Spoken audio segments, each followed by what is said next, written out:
What's up, everybody? Welcome back to the Lake Charles Experience. Today, we are at Twanie's Terrific Treats, where we're going to meet with the owner, Antwan, and we're going to see a little bit more about their business, their history, and see what they got baking in the kitchen. Let's check it out.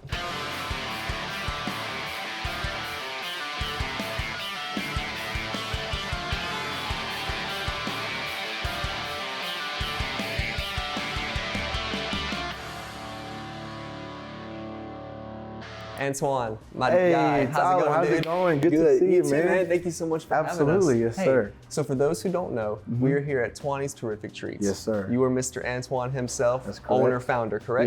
Yes, sir. For those who don't know, give us a little bit of backstory about yourself and the business, how it came about. Yeah, so I mean, pretty much, long story short, I was in college going to school at S2E3 for process technology, and I didn't really want to go to school for process technology. But I was just like, well, the money's good, but so I was like, I'll do that. And then I was in my last semester and I made some cookies one day. I was up late night studying and I made some cookies. Of course, I found like 4 or 5 recipes, put them together, and then I made them and I ate them. I was like, they're good. And then I brought them to work. I was working at a restaurant at Cala, and the head chef and the sous chef, they were like, Antwan, these are the best cookies we've ever had. And I was like, oh, thanks. Like, they're okay. Like, I didn't think anything of it. I just threw them together. Yeah, and they were convincing me like, you need to sell these cookies. And I was like, no, like nobody buys cookies, you know? Like, I didn't think there was a market for cookies or anything. Oh, you thought wrong. And then they kept pressuring me, and like a week later I made a Facebook page and I made a Facebook post saying I'm selling the world's best chocolate chip cookies. And then that led one thing to another. I posted some pictures. People started messaging, calling, asking. Oh, that's awesome. Yeah, and I was delivering, and I'll deliver anywhere in Calcasieu Parish. It was called Cookie Premier Delivery Service. And but then the first week I had 10 deliveries, and the second week it doubled to 20, and the next it tripled, and the following quadrupled. In the first month I had over 100 deliveries. That's awesome. Yeah, it's literally such a God thing. Like it's incredible. That's awesome. So that led you to where you are here, right? Yeah, and I started going to the farmers markets and then selling out there, and then in 9.5 months we got this place. It's all under a year. Yeah, that's absolutely. Awesome, dude. Huge growth, huge growth. Yes, sir. Yeah, it's an incredible journey, but let me show you how we do things in the back. I would love to. Let me come around. Yes, sir. Sweet. All right, so this is where we bake everything. So this is Jordan right now. She's getting the cinnamon rolls ready. It smells delicious in here, it does? by the way. Yes, sir. So this is our cookie warmer where like we bake the chocolate chips, we let them cool for a little bit, and we want to make sure that everybody gets warm, gooey chocolate chip cookies, so we keep them in the warmer. We've got some chocolate chips we're gonna sell. The original, we have the 2-ounce minis, we got some orange dreamsicle, and then we have some snickerdoodle, and we have some of the fruit pizza, but they're out there. Yes. But yeah. And so it's not just regular cookies anymore. You've branched out to all this other stuff. Yeah, we each week we try to do at least 3 different flavors. So, but every week we have the chocolate chip. So question, what's the process with coming up with all these different flavors? Like, I know you didn't just wake up one day and think, I'm gonna put these beautifully sliced oranges on top of this. What's the thought process behind that? Well, so we have a flavor suggestion box where people come in, they write different flavors that they want. We also have on our website, you can go in and anonymously put like what flavors, any kind of suggestions you have. That's awesome. But I take that into consideration, and then also like there's some things we can't do because like it's too expensive, and there's some things that we can't do because it's like it's not popular, you know. But it's like trying to find a balance in between like affordability and profitable, but still popular and delicious, you know. So you let the whole community go and be involved in the process? Absolutely, yes, sir. That makes it even more involved. Yes, indeed, yeah. That's a lot of mixers right there. Oh yeah. And so this right here, this is Big Bluey. This is this is our 40-quart mixer. If you want to hold the bowl, you can. It's pretty big. It's not that heavy without anything in it. But so this reminds me when I was a kid, I used to sit inside the big gumbo pots at home, and I would hide in the gumbo pots. I was real little. I only know this because there were pictures. Yeah. But that brings me back to my childhood. It's kind of hard to put it on if you don't know, but you gotta latch it in the back and then drop it. Oh, that's industrial, yeah. This is Big Bluey. We've got some KitchenAid mixers that we do like icings and like. Is that Little Bluey? Yeah, Little Bluey. And then we have our 20-quart mixers right here, and these are the bowls for these. And whenever Big Bluey is occupied, we'll make like a half batch or like a quarter batch of something like chocolate chip cookies or even cheesecake in here. Okay. And even we'll do like bigger batches of icing in these or whatnot. So you said that's about a quarter batch. How much does Big Bluey make? So it depends what it is, but like so for cheesecake, we can make enough batter for 8 cheesecakes. Oh, wow. And then for like chocolate chips, we can make about 13 dozen chocolate chip cookies. So. And that's nothing for y'all to sell in a day, huh? Yeah, no, yes, sir. That's incredible. Yeah. So you had mentioned previously that you have a community suggestion box for your flavors that there is a creative thought process, but you also let the community be involved in that, which I think is amazing. Yes, sir. So how important has that community involvement been? I know you said you grew in under a year to where you are here. Has community been a backbone of that? How important was that? Yeah, I would say the community, like Southwest Louisiana community is probably, and I don't want to like over exaggerate, but I feel like it's the best community like anywhere around because everyone's so supportive, especially of small businesses, local small businesses, got nothing but genuine support. And I mean, it also helps when you have a good product too. A tasty product. Yeah, absolutely. But it's like, just the support, the love, the loyalty is just, it's overwhelming, and it really is a blessing from God. So the community's put so much into you. What is Twanie's involved with in giving back to the community to help get y'all where you are? Yeah, absolutely. I mean, so like I try to do like all kind of giveaways and stuff, do promos, discounts, stuff like that randomly. And I mean, I try to do, like we did like field trips, like Big Brother, Big Sister, and field trips with schools, just stuff like that.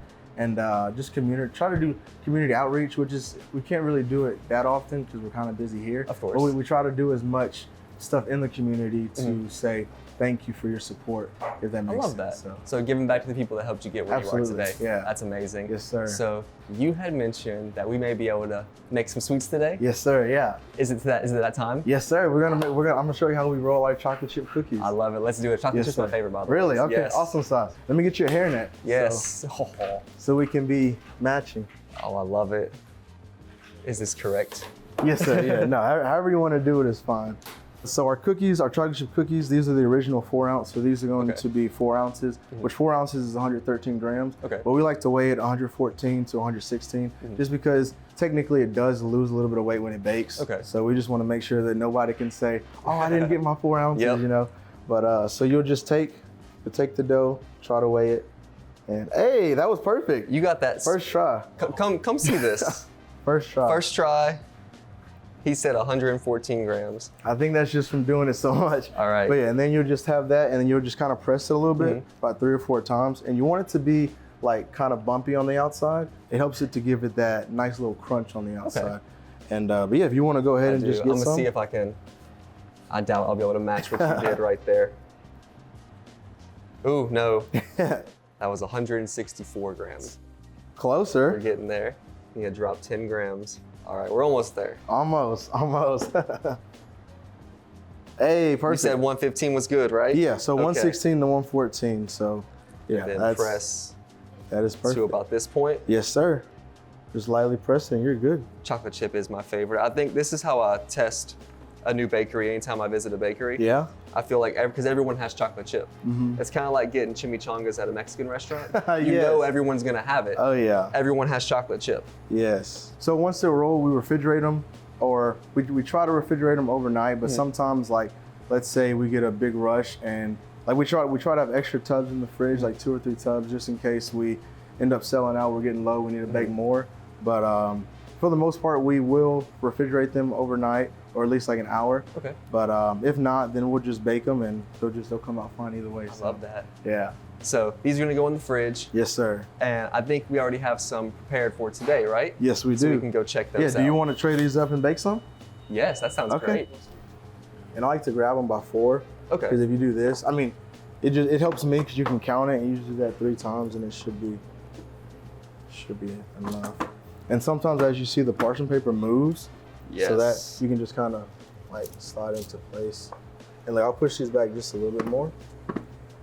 A lot of people don't know, but it's like, I don't want to say there's an art to it, but you can't just like put cookies on there and just like bake them, because with the convection oven, it's on high fan, and like if it's like this, the paper's gonna fly up, and then you're gonna have uncooked parts of your cookies. Got you. So you pin it down with the cookies. Yeah, you want to get it close enough to the corner or to the sides and corner, but not too close, because if it's too close, then it'll like mold into it'll bake into the edge, and then you'll have a burnt cookie. So that's about a 1 to 2 inch gap, it looks like. Yeah, absolutely. Cool. But yeah, that's good right there, and we'll go ahead and we'll put these in the oven. Perfect. There's 3 racks. There's 1, 2, and then 3. You want to put them in the middle. Okay. Do you want to put them in? I'd you love can to. put them, and you'll put it long ways like this. Okay. So, and I'll just go ahead and open this up for you. And you try to keep it in the middle. Okay. Yeah, just like that, and that's perfect right there. Perfect. You can close it. You gotta kind of not shut it, but like a little firmer. There we go. and we'll just start our timer. Boop. Boop. And we'll wait 11 minutes. So 11 minutes is the perfect time. Yes, sir. Okay. Yes, indeed. I love that. So we wait 11 minutes and we have delicious ooey gooey cookies. Yes, sir. You gotta wait 11 minutes and then you gotta wait like 10 or 15 for them to cool, just so you don't burn your tongue. Maybe. Maybe, We'll yeah. see. I didn't plan on eating today. So while those are in the oven, what is maybe one piece of advice you'd have to someone who is looking to start a business or get into this industry or any industry in general? You've obviously had a very quick success to where you are today, so you have some good insight for somebody? Yeah, well, I mean, first and foremost, I would say put God first in everything you do. Seek ye first his kingdom and his righteousness, and all things will fall into place. I mean, because if you put God at the center of your life, then, like I said, everything's gonna fall into place. Yes. But put God first, and then just make sure that you are using wisdom. Like if you don't have a pastor or someone that you can, a mentor or something, I would highly recommend something like that. Someone that you can go to, bounce ideas off of, say, hey, what do you think about this? Someone older, but also you want to have like peers that are in your niche, you know, that someone that you can say, hey, like, what do you think about this? Kind of like with the mentor pastor situation, but just on a more your level, if that makes sense. But someone to get wisdom from, someone to seek everyday counsel. Yeah. Yep. But I mean, and don't be afraid. Just have faith, but don't have faith, but have wisdom. Because like you can have faith that you can jump out of a plane and live, but that's not wise, you know?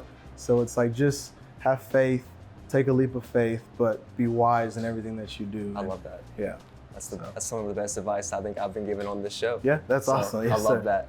So definitely community involved, faith involved. Love what you're doing with the place. Love what you're doing here. Sir. And where can they find you online?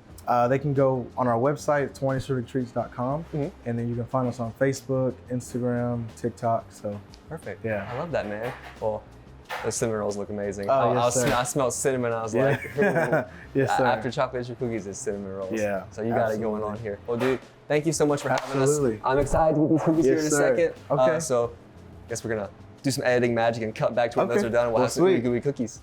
Well, you guys, that's going to do it for this week's episode of the Lake Charles Experience. Thank you again to Mr. Antwan and his crew here at Twanie's Terrific Treats for letting us be all up in their business, learning about them, seeing their kitchen, and making some amazing cookies. This is actually the one that I made. If you're ever in the area, be sure to check them out. It's worth your time. Thank you so much for watching. If you enjoyed, drop a like, share it with a friend, and be sure to check out what else we have going on here in our beautiful city of Lake Charles.